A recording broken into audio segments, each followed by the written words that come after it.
અક્ષરા ચૌહાણ આપ સૌનું હાર્દિક સ્વાગત કરું છું। સમાચારને વિસ્તારપૂર્વક જોતા પહેલા નજર નાખીશું આજના મુખ્ય સમાચાર પર। અક્ષરચોક ખાતે 4-વ્હીલર ચાલકે દંપતીને અડફેટે લીધા।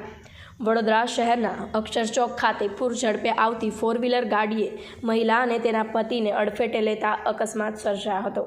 ઈજાગ્રસ્ત મહિલાના આક્ષેપ મુજબ 4-વ્હીલર ચાલક નશાની હાલતમાં પૂર ઝડપે કાર હંકારી રહ્યો હતો। મહિલાએ કારની અંદર દારૂની બોટલ હોવાનો પણ આક્ષેપ કર્યો છે।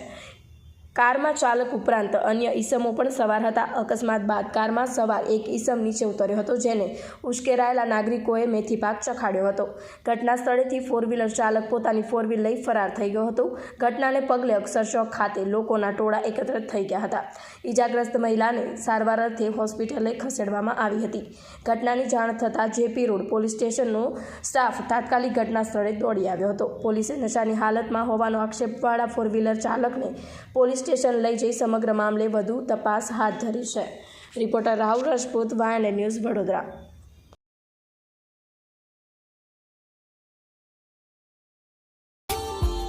Subscribe now and press the bell icon. Never miss an update.